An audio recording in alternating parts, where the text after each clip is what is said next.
are ready. Okay, I want to be a bit brief. I would like, where's Willis? Kwanza utasema vile imekuwa, alafu nizungumze. Thank you very much for coming. Today we came to court for the court to issue a ruling on deferment of plea taking on the proposed charges that the state are trying to illegally bring against my client Jimmy Wanjigi. And we informed the court that there are proceedings going on in the High Court, and in one of the files the High Court has stayed any further proceedings or prosecutions in relation to the proposed charges until the petition filed in the High Court is heard and determined. And we invited the court to consider that ruling, and at this stage to arrest its ruling and stay its proceedings in recognition of the High Court order. We did also inform the court that the matter in the High Court is coming up on the 19th of September, and that we can report back to court on what the position of the High Court is once it considers these matters, and the court has acquiesced to that request. So we are coming back on the 26th of September for further directions. But I must say this, it is important that we note that we are operating within the purview of the rule of law, and as opposed to acting Inspector General of Police Convict MATIANG'I, we obey court orders as and when they are issued. Convict MATIANG'I is a notorious abuser of the court process. He doesn't respect court orders. He disobeyed 7 court orders. He has been convicted. He is supposed to be sentenced tomorrow. As opposed to him, as we believe in the judicial process, we submit to the courts and the authority, and we respect their orders. And you also witnessed today in court, even the state representatives who are not averse to respecting the court orders.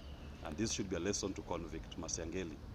You need to report to court tomorrow to be convicted and sentenced to committee. If not committee, Kodiaga. If not Kodiaga, Manyani. And the Kenyan citizens have a responsibility to arrest you and to take you to any of those facilities in defense of our constitution. Thank you very much. That's all I have to say. We also have with us the president of Bunge la Mwananchi, Jkia.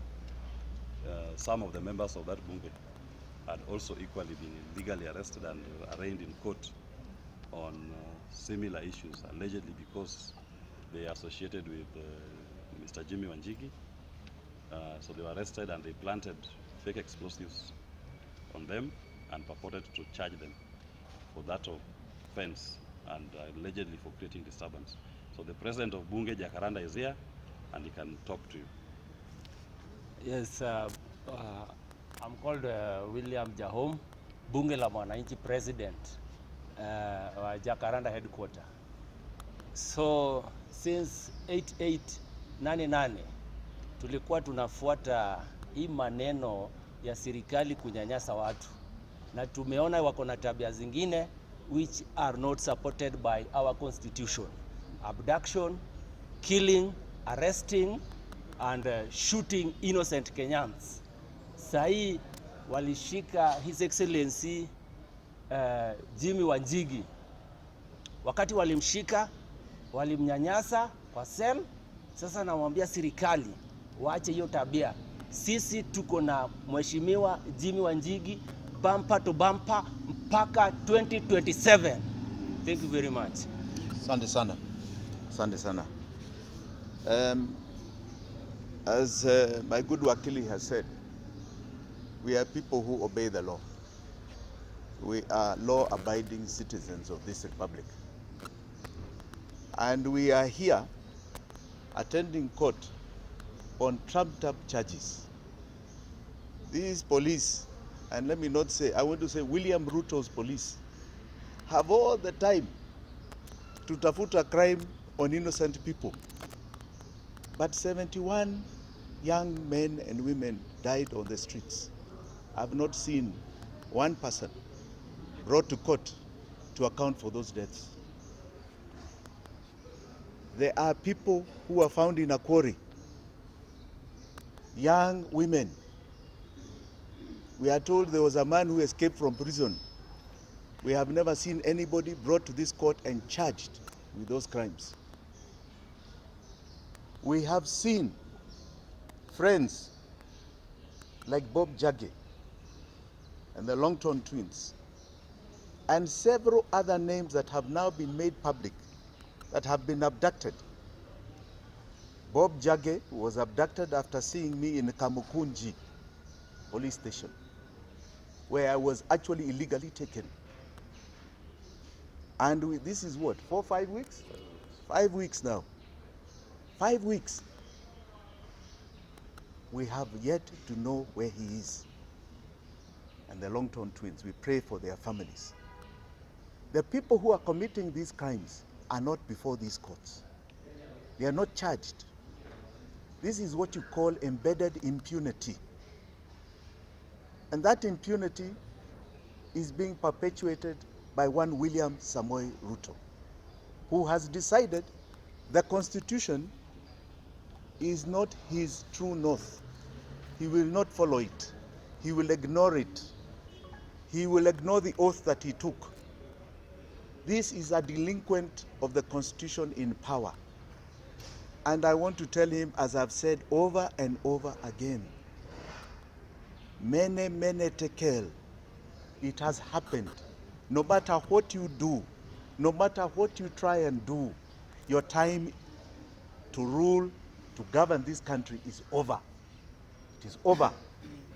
And the country is coming for you, not just Jimmy.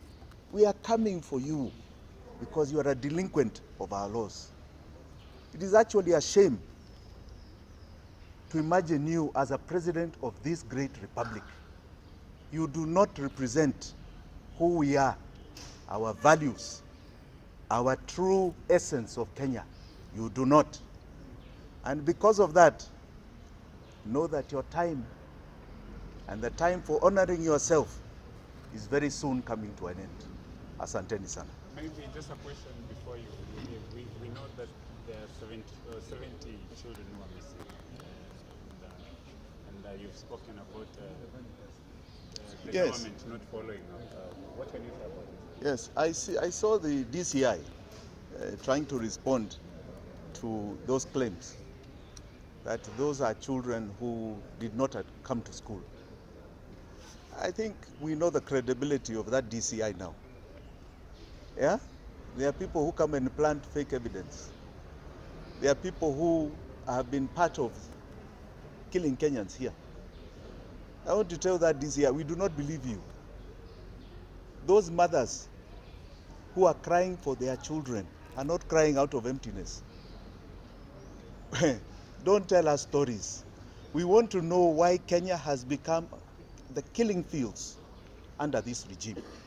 We are the killing fields under the Ruto regime. Why are we the killing fields?